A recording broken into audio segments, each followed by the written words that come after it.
यदि आप कहो तो मैं प्रेम की परिभाषा आपको बता दूं। चलो बताओ, भगवान को क्या पसंद है? जोर से और जोर से। प्रेम। अब बताओ प्रेम कहते किसे हैं? प्रेम की परिभाषा क्या है जरा बताओ, क्या है प्रेम? क्या है प्रेम?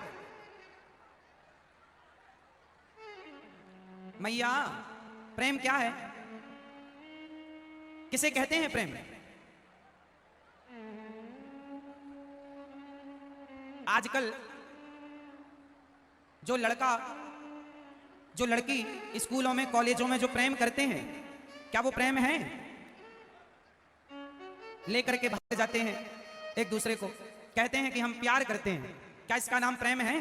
प्यार है? बोलो हाँ या ना, जोर से। एक लड़की ने एक लड़के से प्यार किया, वो लड़का लड़की एक साथ रहने लग गए। बड़े शहर की घटना है। दोनों पति पत्नी की तरह रहने लगे। तो लड़की ने कहा कि चलो अब अपन शादी कर लेते हैं। तो लड़के ने कहा हम शादी नहीं कर सकते तुम्हारे संग। अरे तो तुम तो हमारे संग पति की तरह रह रहे हो, हमारे शरीर का शोषण कर रहे हो।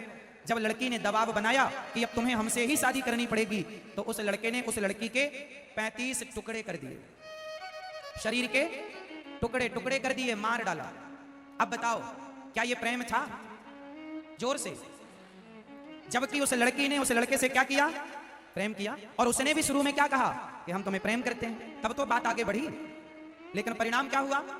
जिसे आप प्रेम कहती हो मेरी बहनों, जिसे आप प्रेम कहते हो वो प्रेम नहीं, वासना है। क्या है? सिर्फ वासना, सिर्फ हवस पूरी करनी है व्यक्ति को, और आप इस वासना के चक्कर में उलझ जाती हो। आज के पढ़े लिखे लड़के, पढ़ी लिखी लड़कियां, कुछ लोग, कुछ लड़के, कुछ लड़कियां अपनी वासनाओं को प्रेम का मुखौटा पहना देते हैं, प्रेम का पर्दा डालने की कोशिश करते हैं ताकि हमारी वासना प्रेम जैसी नजर आए। तुम्हारा स्कूल का, कॉलेज का जो प्रेम है वो प्रेम नहीं है, सिर्फ शरीर का आकर्षण है, जवानी का एक रिएक्शन है ये जो होता है। इसलिए संस्कार चाहिए होते हैं। इसलिए आप अपनी पढ़ाई के समय पढ़ाई करो, और विवाह करने के बाद अपने शरीर को किसी, जब शादी होती है ना तो स्त्री के शरीर को उसका पति टच करता है, स्पर्श करता है। यदि तुम्हारे शरीर को किसी पर पुरुष ने स्पर्श कर लिया, तो किसी के शरीर को कोई भी स्पर्श कर रहा हो तो उस स्त्री को वैश्या कहा जाता है।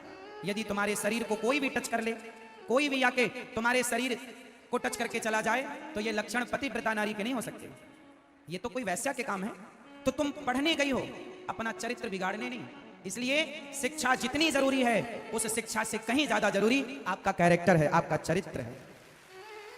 वो शिक्षा किस काम की? जिस शिक्षा में आपने अपने चरित्र को बिगाड़ लिया। इसलिए आपका चरित्र आपकी सबसे